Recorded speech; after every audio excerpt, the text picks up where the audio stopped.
Welcome to this video on how much money does a farmer really make.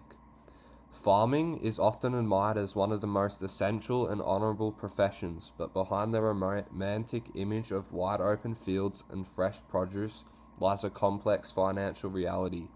In this video, we'll dive into what really influences a farmer's income, the common sources of revenue, the wide range of expenses, and how all these factors shape a farmer's actual take-home pay. Farming is the backbone of our food system, yet it's frequently misunderstood when it comes to income.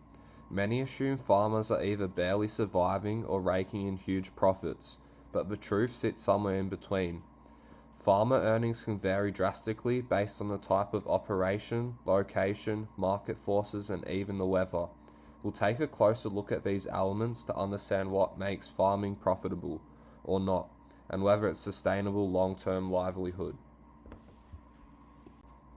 Let's start with the key factors that affect a farmer's income. First, the type of farming matters. Are they growing wheat, raising cattle, or managing a mixed operation? Each comes with different costs and earning potential. Farm size also plays a huge role.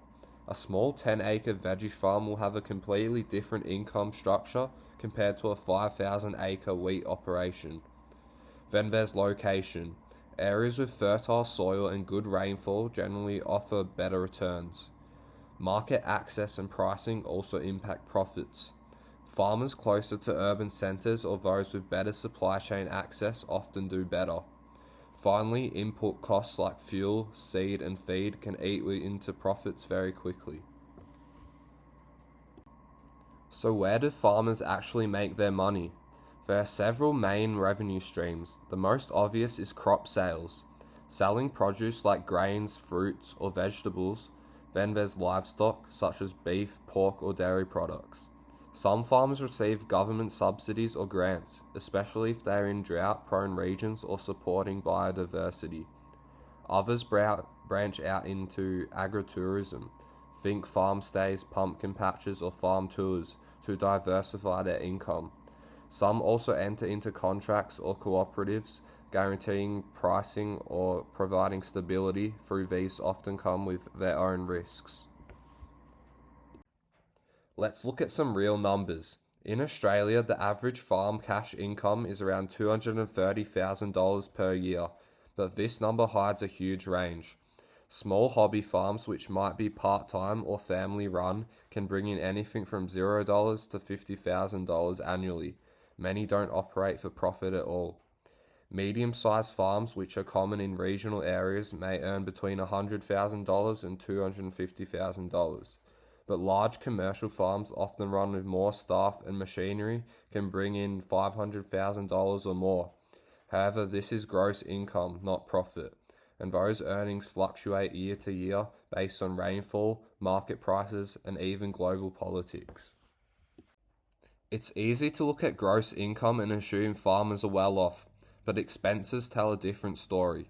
Farmers invest in equipment and machinery like tractors and harvesters, which can cost hundreds of thousands of dollars. They pay for labour, either hired workers or compensate family members working full-time.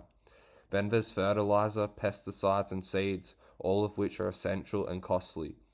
Vet bills, feed, water, fencing repairs and utilities all add up quickly. And let's not forget insurance and loan repayments. Many farmers carry significant debt from land or equipment purchases.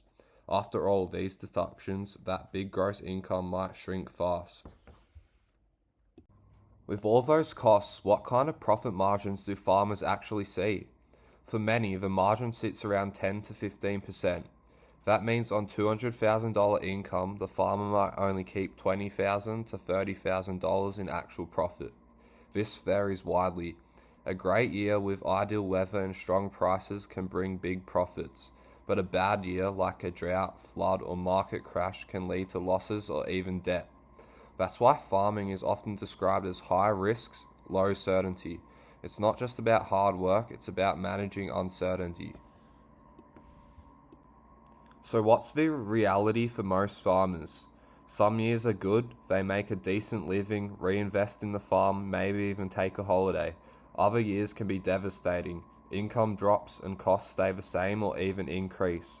The farmers who survive long term are usually those who diversify their income, plan ahead, build emergency funds, and adapt to changing markets and weather.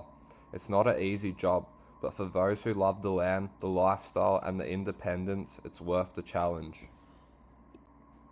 To wrap things up, farming is not just a job, it's a lifestyle. The financial rewards can be there, but they come with risk, responsibility, and resilience. Farmers today must be part entrepreneur, part environmentalist, and part scientist. If you're considering farming as a career or investment, go in with your eyes open and a solid business plan. And most importantly, support local farmers, because their success affects us all.